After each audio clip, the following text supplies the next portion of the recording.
Hi friends, I want to talk to you today about the next steps for our life together as a church during COVID. One of the things our recent survey highlighted really clearly is a mood among people to move back to in-person church. Of course, our online offerings have served us really well these last 6 months. Many of you said so in the survey, thank you. Personally, I've enjoyed the challenge of learning to speak to camera, imagining you all there at your computers or in your living rooms. I've enjoyed playing the role of TV director. But the truth is, online services are a poor substitute for real church. And I think many of us recognise that. I think many of us recognise that it really is time to return to church. Now, in saying that, I recognise that's difficult for some of us. As our survey revealed, due to health concerns, some people aren't quite ready to return to church. And if that's you, then I want to say that's okay. The time will come one day. We don't want you to feel any pressure to return to church before you're ready, but for most of us, it is time to return to church. Low levels of community transmission, along with COVID-safe measures that we have in place at church, mean that the risk of catching or spreading the virus at church is relatively low. So what I want to do today is outline some steps which will help us return to church. Some steps, if you like, that'll establish what we might call COVID normal for our church. That is a normal pattern of church life that'll see us through the remainder of this pandemic.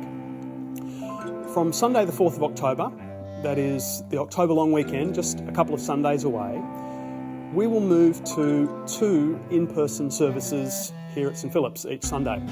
One at 9:30am and one at 5pm.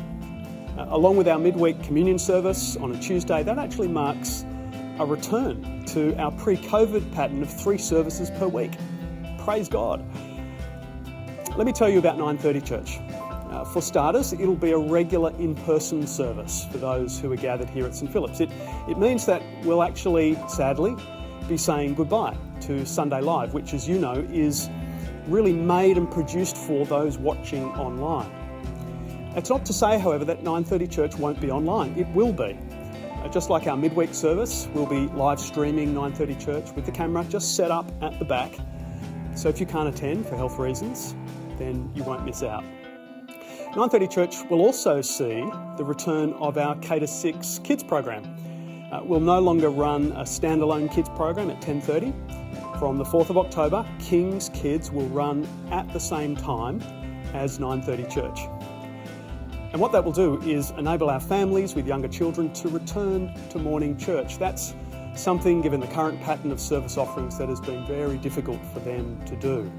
And so we can't wait to have our families back with us at church. Well, while some things are changing, some things will remain the same.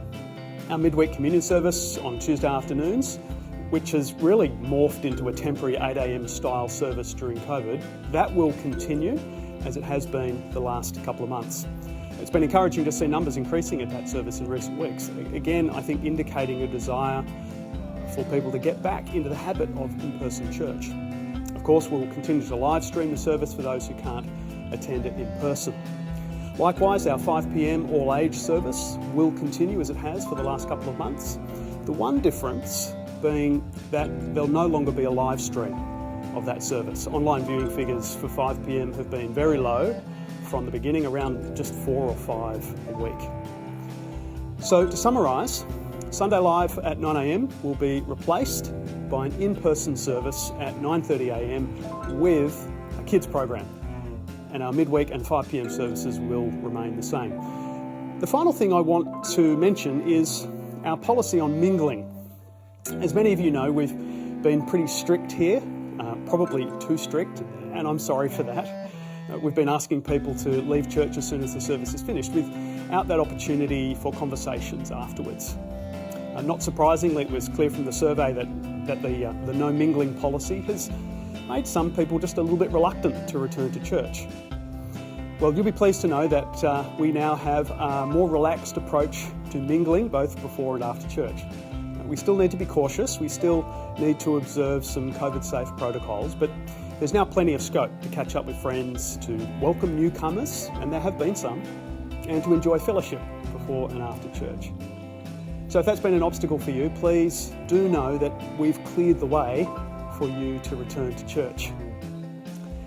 What I shared with you today represents really another step back towards normal church, COVID normal church, if you like. I mean, the reality is, for as long as the pandemic remains with us, and that could be another 6, another 12 months, things won't be completely normal. We may still need to wear masks. We may still have to be happy with humming with all our heart rather than singing. But I think in the scheme of things, they represent fairly minor disruptions to our life together. I think the main thing is that we can gather together, that we can come together to worship and to fellowship, because that's what God's people do. You know, I was reflecting on Psalm 95 earlier this week. It's a psalm that invites, in fact summons, God's people to come together in worship and fellowship. It celebrates the privilege of the corporate gathering of God's people. Let us come before him with thanksgiving and extol him, it says. For the Lord, Yahweh, is the great God, the great King above all gods. Come, let us bow down in worship, for we are the people of his pasture, the flock under his care, it says. You see, from the very beginning, God's plan for his people has been that they would meet together to worship him. It is in our DNA as God's people. As people who belong to his flock, we're meant to be together, not marooned on different hillsides or in separate sheep pens or in our lounge rooms looking on remotely via a screen. No. In the purposes of God, worship is something that we do in community, in the presence of all God's people, gathered in one place at one time, in one another's presence and in the presence of God. That's God's plan for us. Gathering for church isn't a matter of personal preference. It's something that God expects of us, that he desires for us, that is actually good for us. And so, friends, let me encourage you to hear that invitation, to hear that summons of Psalm 95, to come, to return to church, to enjoy once again our worship and our fellowship in community together. God bless, and I hope to see you soon.